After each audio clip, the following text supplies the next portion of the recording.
మహేంద్రగిరిని ఒక తొక్కు తొక్కి హనుమ మృగం సముద్రం పైకి ఎగిరాడు. అతని తొక్కుడికి మహేంద్రగిరి బండలు పగిలి బీటల్లో నుండి వెండి బంగారం కాటుకా కారిందట. కళ్యాణక్క, వెళ్లి తెచ్చుకొని హారాలు చేయించుకో. బండల్లో నుండి బంగారం ఏంట్రా ఎర్రిపప్పల్లారా? ఇప్పుడు ఎర్రికర్రిగాడో లలితలంబడిగాడో వచ్చి మరి మీ బైబిల్లో బండలో నుంచి నీళ్లు రాలేదా అని అడుగుతారు. అది దేవుడు చేసిన కార్యంరా. కానీ ఇక్కడ జరిగింది ఒక సంఘటన. ఆంజనేయుడు బండలను తొక్కితే అందులో నుంచి బంగారం వెండి కాటుకా వచ్చాయని రాశారు.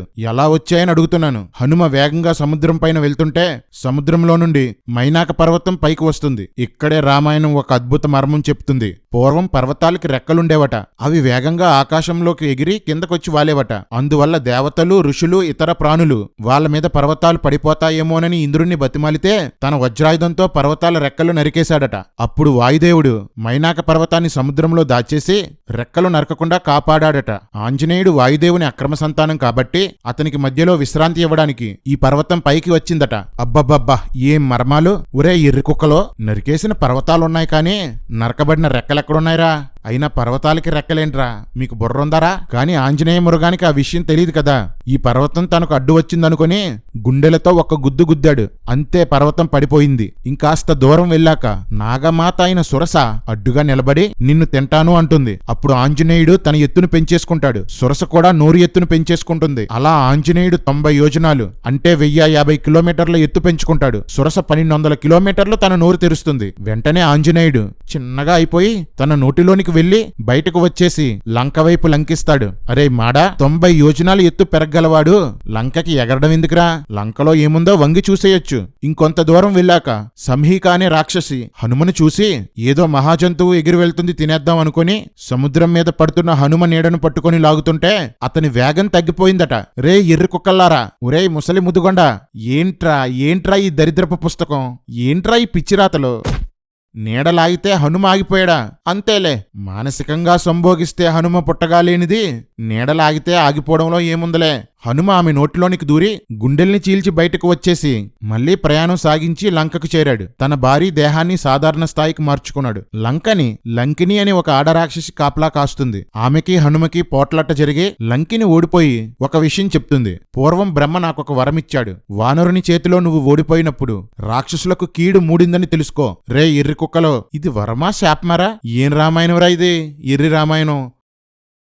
ఈ శాకాహార జంతువు గోడదూకి లంకా నగరంలోనికి ప్రవేశించి అక్కడ మేడలు, ఇల్లు అన్నిటినీ వెతికాడు. ఆడవాళ్ల పాటలు, బంగారాలు అన్నీ చూశాడు. రకరకాల వికృతాకారం గలవారిని చూశాడు. చీకటి పడింది. ఇళ్లల్లో భర్తలతో భార్యలు కౌగిలించుకుని రమిస్తుంటే ఆంజనేయుడు చూశాడు. ఇంకా ఎందరో అందమైన స్త్రీలను చూశాడు. స్త్రీలు తాగేసి కామించి నిద్రపోవడం చూశాడు. ఇసుక తిన్నెల వంటి పిరుదుల్ని, సన్నని నడుముల్ని, వక్షోజాలపై మెరుస్తున్న ఆభరణాల్ని చూశాడు. వక్షోజాల కుచుములను పట్టుకుని నిద్రపోతున్న స్త్రీలను చూశాడు. ఒరే ఎర్రి బర్రెలు, ఏంట్రా రామాయణంలో ఈ పచ్చి బూతులు?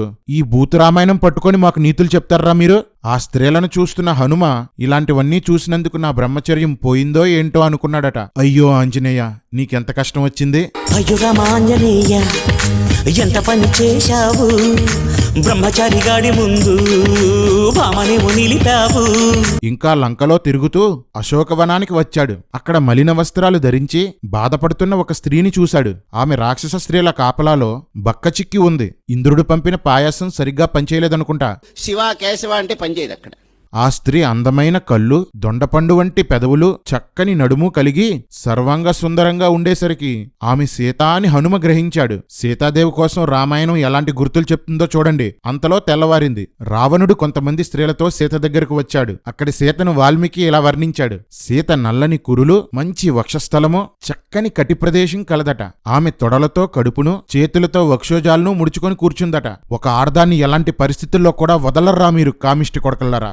సీతతో రావణుడు, రాముణ్ణి మర్చిపో, అతడు నిన్ను కాపాడలేడు అంటాడు. కాని సీత రావణుణ్ణి తిట్టి రాముణ్ణి పొగుడుతుంది. అప్పుడు రావణుడు, 10 నెలలు అయిపోయింది, ఇంకో 2 నెలలు మాత్రమే నీకు గడువు మిగిలింది, అప్పుడు నన్ను అంగీకరించకపోతే చంపుతానని హెచ్చరించి వెళ్ళిపోతాడు. అప్పుడు సీత అద్భుతమైన ఒక సొల్లు డైలాగ్ చెప్తుంది. రావణా, నా తప్పో ప్రభావం వల్ల, పాతివ్రత్యం వల్ల నిన్ను ఇప్పుడే భస్మం చేయగలను. కాని నా రాముడు నాకు ఆ ఆజ్ఞ ఇవ్వలేదు, అందుకే బ్రతికిపోయావు అంటుంది. రే ఎర్రి బత్తాయిలు, రామాయణంలో అందరూ ఇంతేనరా? ఒకవేళ రావణుడు రేప్ చేస్తుంటే నేను నిన్ను రేప్ చేయకుండా ఆపగలను. కాని నా రాముడు నాకు ఆ ఆజ్ఞ ఇవ్వలేదు, కాబట్టి రేప్ చేసుకో అంటాదరా?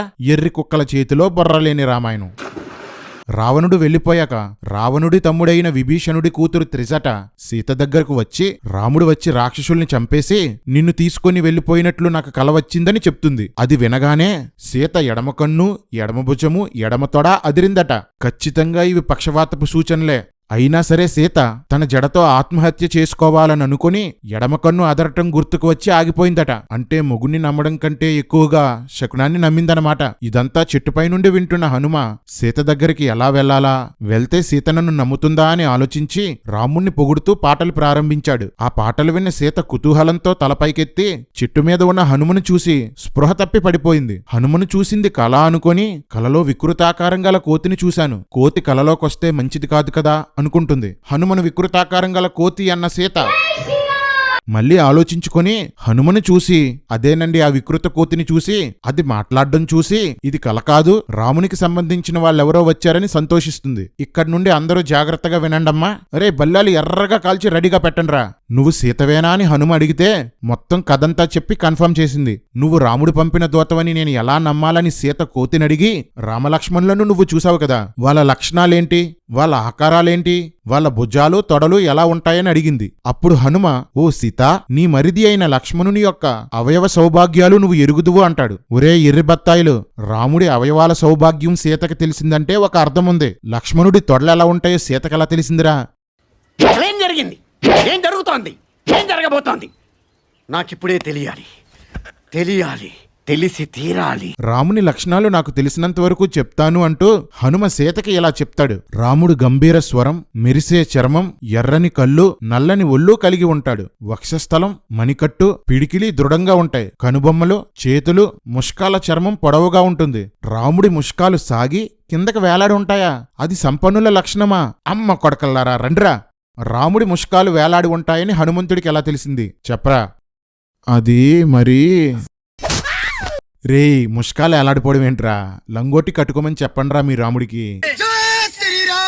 అన్నా ముష్కాలంటే ఏంటి?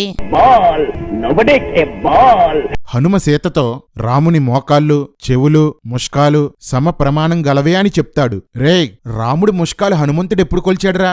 చెప్పండ్రా, చెప్పండహే. మీరేమో హనుమంతుడు రామభక్తుడు అంటున్నారు. ఇక్కడ రాముడు చూస్తే సుగ్రీవునితో ఏదోలా ప్రవర్తిస్తున్నాడు. హనుమంతుడికి ముష్కాలు చూపించాడు. ఏం జరుగుతుందిరా? ఇంకా సీతతో హనుమ రాముడికి నునుపైన పాదరేఖలు ఓకే, నునుపైన తల వెంట్రుకలు ఓకే, నునుపైన లింగము ఉంటాయని చెప్తాడు. రేయ్ ఏంట్రా రామలింగం నున్నగా ఉంటదా? ఫెయిర్ అండ్ లవ్లీ ఏమన్నా రాశాడేంట్రా మీ రాముడు? ఆ విషయం హనుమకెలా తెలిసిందిరా? ఆయిల్ మసాజ్ ఏమన్నా చేశాడా? రాముడి మెడ, లింగం పొట్టిగా ఉంటాయట. అయ్యో వద్దమ్మా. అయిందా? బాగైందా? ప్రతిదానికి ఓవర్ ఎక్స్ప్రెషన్. ఇప్పుడు అనండి. ఏ అనరే నోరు పడిపోయిందా? రే మీలో హనుమంతుడికి స్కేల్ ఇచ్చినోడెవడో చెప్పండ్రా. ఏంట్రా ఈ బూతు పుస్తకం? రాముడి ముష్కాల కోసం, లింగం కోసం సీతతో చెప్తాడా? సిగ్గులేదంట్రా మీ హనుమంతుడికి? అన్నా రామలింగం అంటే రాముడి లింగమా? అవునరా, రామలింగం అంటే రాముడి లింగం, భీమలింగం అంటే భీముడి లింగం.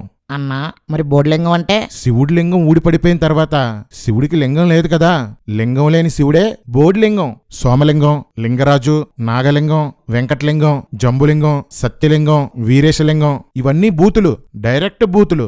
నా తాత పేరు, నా పేరు, మా నాయన పేరు, మా అమ్మ పేరు, అన్నదమ్ముల పేరు, మీ అన్నదమ్ముల పేరు, మీ తాత పేరు ఏదైనా సరే భగవద్గీత, భాగవత, రామాయణ గ్రంథాల్లోనే ఉంటది. లుచ్చా బైబిల్లో నీ పేరు లేదు. రేయ్ మాడా, మీ పేర్లు మీ గ్రంథాల్లో కాదురా, మీ దేవుళ్ళ కడ్రాయర్లో ఉన్నాయి. కింద కూర్చొని చూస్తే రాముడి 2 పెర్రలు సమానంగా ఉంటాయట. హనుమంతుడు దేంతో కొలిచాడో, ఎందుకు కొలిచాడో, ఎప్పుడు కొలిచాడో చెప్పండ్రా. రే ఎర్రి కుక్కల్లారా, ఎర్రి బత్తాయిల్లారా, మీ రాముడికి బద్ధకం కదా, పొద్దున్నే హనుమంతుడితో కడిగించుకొని ఉంటాడులే. హనుమంతుడి అంతరంగంలో రాముడు ఉండడం కాదురా, రాముని అంతర అంగాన్నే హనుమంతుడు ఎరిగాడు. రాముని ముష్కాలు వేలాడి ఉంటాయి. రాముని ముష్కాలు సమానంగా ఉంటాయి.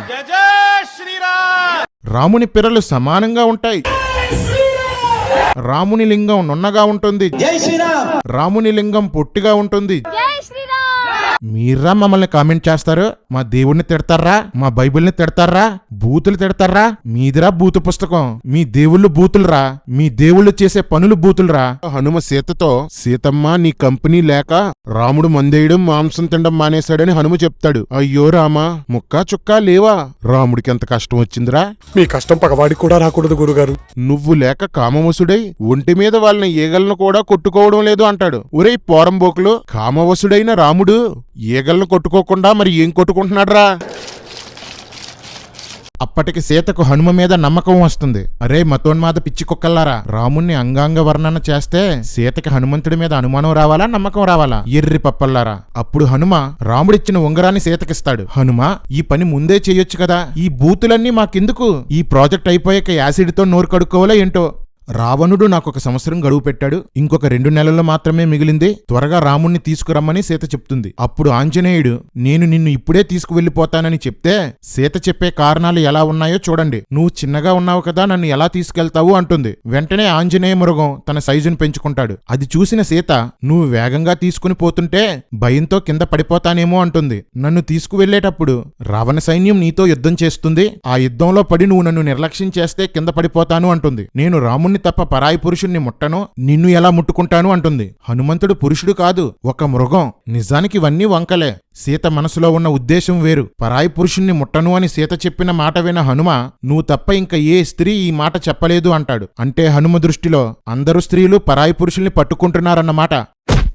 ఇప్పుడు సీత అసలు కారణం చెప్తుంది. నువ్వు రాక్షసులందరినీ చంపి నన్ను తీసుకుని వెళ్తే రాముడి కీర్తికి భంగం వస్తుంది. నువ్వు ఈ శత్రువుల్ని చంపడానికి సమర్థుడివే, కానీ అలా చేస్తే నీకే కీర్తి ప్రతిష్టలు వచ్చేస్తాయి, రాముడికి రావు. కాబట్టి రాముణ్ణి ఇక్కడికి తీసుకునిరా, రావణుణ్ణి చంపి నన్ను తీసుకువెళ్లడమే ఆ మహావీరుని స్థాయికి తగిన పని అని సీత అంటుంది. ఇది అసలు కారణం. వీళ్ళందరికీ అహంకారాలు, ప్రెస్టేజ్ ఫీలింగ్స్. హనుమకు పేరు రాకూడదు, ఎవరు హెచ్చించబడకూడదు, వీళ్ళకు చెడ్డ పేరు నిందలో రాకూడదు, తమనే పొగడాలి, తమకే పేరు రావాలి.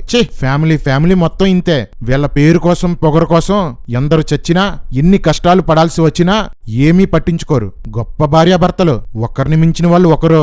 అంతటా హనుమ శ్రీరాముడు గుర్తించగల ఒక ఆనవాలు నాకు చెప్తే రాముడికి అది చెప్తాను అంటాడు. ఇక్కడ సీత ఒక గొప్ప మర్మం చెప్తుంది. అరే బత్తాయిలు, రండి. వనవాసం సమయంలో సీతారాములు అటు ఇటు తిరిగి అలిసిపోయారట. రాముని ఒళ్ళో సీత కూర్చుందట. ఈలోపు సీత వక్షోజాలను చూసిన ఒక కాకి మాంసాపేక్షతో వక్షోజాల మధ్య పొడిస్తే సీత రాయితో కొట్టి తరిమిందట. అయినా మళ్ళీ వచ్చిందట. సీత చీర సర్దుకుంటుంటే రాముడు లేచి చూశాడట. కాకి మీద కోపంతో బ్రహ్మాస్త్రం ప్రయోగించాడట. పిచ్చుకు మీద బ్రహ్మాస్త్రం అనే సామెత ఇదే. అలా చిన్నవారిపైన పెద్దాస్త్రం వేస్తే అందరూ తిడతారు రామా. కామెడీ ఏంటంటే ఆ బ్రహ్మాస్త్రం కాకి వెనక తిరుగుతుంది గాని కాకిని చంపలేకపోతుంది. అప్పుడు ఆ కాకి రాముడి దగ్గరకు వచ్చి క్షమాపణ అడుగుతుంది. బ్రహ్మాస్త్రం వదిలితే వెనక్కి తీసుకోవడానికి ఉండదు, ఏం చేయమంటావు అని రాముడు కాకిని సలహా అడుగుతాడు. కాకిని సలహాలు అడిగిన కోదండరాముడు జై శ్రీరామ్. అప్పుడా కాకి నా కుడికన్ను పోయేలా చెయ్యి అంటుంది. బ్రహ్మాస్త్రంతో కాకి కుడికన్ను పోయిందా? అది బ్రహ్మాస్త్రమా బ్రహ్మజముడు ముల్లా?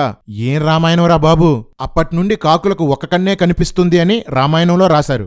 ఆ మాటనే మన దేశంలో అనేక మంది నేటికి నమ్ముతారు. కాని కాకికి 2 కళ్ళు కనిపిస్తాయిరా. గుడ్డి భక్తి చేసేవాడికి కాకి గుడ్డిదంటే ఎందుకు నమ్మట్లే? రే గుడ్డి కుక్కల్లారా, ఏంటి మాటలో? పరాయి పురుషుణ్ణి ముట్టదట, కాని అతనితో రాముని లింగం కోసం ముష్కాల కోసం మాట్లాడుతుందట. ఈ సీతేంటో, ఈవిడి నీతేంటో, ఈ రోతేంటో ఏమీ అర్థం కావడం లేదు. సీత రాముడికి ఇవ్వమని ఆమె చూడామణిని అంటే హెయిర్ క్లిప్ని ఇస్తుంది. సీతక్క, ముందే ఆ చూడామని ఇచ్చేయొచ్చు కదా, నీ వక్షోజాల కథ మాకు అవసరమా?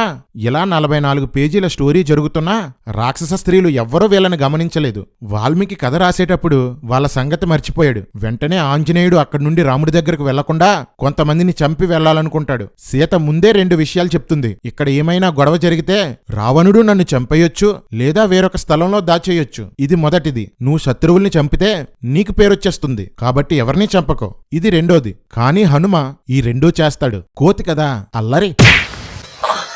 హనుమ సీత ఉన్న అశోకవనాన్ని తప్ప మిగతా వనాలను, చెరువుల్ని పాడు చేస్తాడు. అందుకే కదా తాను చెడ్డకోతి వనమంతా చెరిపింది అంటారు. ఇంత నాశనం జరుగుతున్నప్పుడు రాక్షస స్త్రీలు నిద్ర లేచారట. విషయం జరిగిందేమో పగలో, వీళ్ళు ఇప్పుడు నిద్ర లేవడం ఏంటో. ఆ స్త్రీలు సీతతో ఈ వానరుడు ఎవరు అని అడిగితే నాకు తెలీదు, అతనొక రాక్షసుడు, సర్పం అని చెప్తుంది. హనుమ వీపు ఎక్కితే తప్పట, అబద్ధాలు ఆడడం మాత్రం తప్పు కాదట. మంచి రాముడు, మంచి సీత, మంచి కోతి. అప్పుడు హనుమ శత్రువులు వస్తే 80,000 మంది రాక్షసుల్ని చంపేశాడు. అంతేలే, ఎవరి కీర్తి కోసం వాళ్ళు ప్రాకులాడాలి కదా.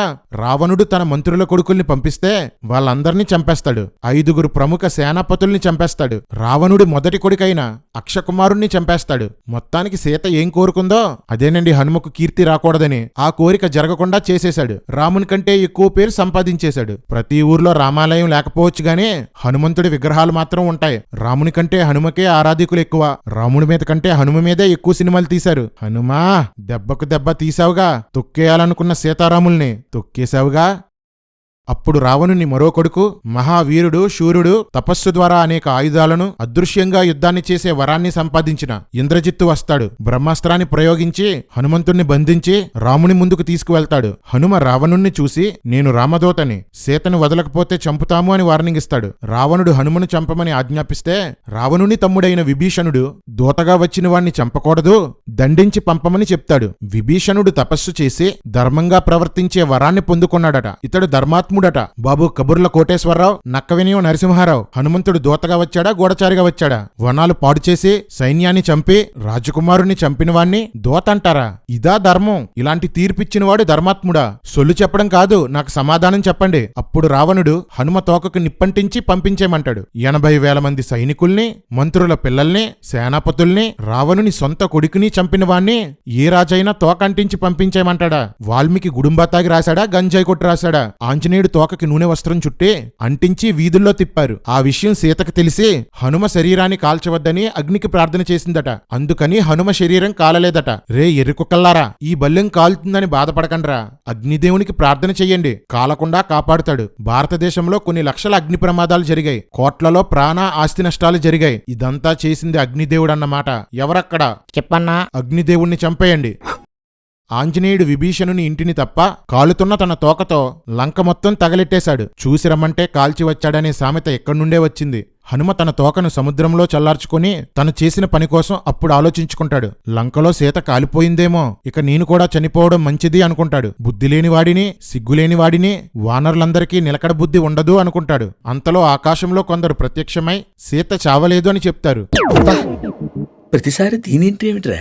రే ఎర్రికుక్కల్లారా, సిగ్గులేని వాడిని బుద్ధిలేని వాడిని పూజిస్తున్నారేంట్రా బాబు? అయినా అనుమానంతో ఆంజనేయుడు మళ్లీ సీతను చూడ్డానికి వెళ్తాడు. అప్పుడు సీత, నువ్వొక్కడవే వీళ్ళందరినీ నాశనం చేసి నన్ను తీసుకెళ్లగలవు, కానీ అలా చేస్తే కీర్తి నీకు వస్తుంది, రాముడికి రాదు. రాముడికే కీర్తి రావాలి. నువ్వు ఎందుకు ఇలా చేశావని అడుగుతుంది. అప్పుడు హనుమంతుడు ఏమనుకుని ఉంటాడు? తొక్కేయండ్రా, తొక్కేయండి, కూతిననే కదా చిన్నచూపు. అంతటా హనుమ ఎగిరి మళ్లీ మహేంద్రగిరి మీదకి దిగుతాడు. వానరులంతా ఆనందంతో హనుమకు సన్మానం చేస్తారు. జరిగిన సంగతి అంతా చెప్పమంటే మళ్లీ వాల్మీకి జరిగిందంతా రాశాడు. రామాయణం అంటే ల్యాగ్ అంటే రామాయణం. అందరూ సుగ్రీవునికి రామునికి విషయం చెప్దామని తిరిగి ప్రయాణం మొదలు పెడతారు. అందరూ సుగ్రీవుణ్ణి కలుస్తారు. ఆంజనేయుడు రాముడికి చూడమని ఇచ్చి కాకి సీత స్తనాల్ని పొడిచిన విషయాన్ని అందరి ముందు చెప్తాడు. సీత చెప్పినవన్నీ రాముడికి చెప్పడంతో సుందరాకాండ ముగుస్తుంది. రాముడి అంగాంగాల్ని అందంగా వర్ణించినందుకే దీనికి సుందరాకాండ అని పేరు వచ్చింది. ప్రతివాడు సావిత్రి అని పిలిచి టమాటా చూస్తుంటే నీ బొగ్గ జ్ఞాపకం వస్తుంది, దోసకాయ చూస్తుంటే నీ మొహం జ్ఞాపకం వస్తుంది, పొట్లకాయ చూస్తుంటే నీ నడుం జ్ఞాపకం వస్తుంది అని నీ ప్రతి అంగాన్ని బంధిస్తుంటే ఆహా అంటూ సుందరకాండలో ఏమంటావా? ఆహా అంటూ సుందరకాండలో ఏమంటావా?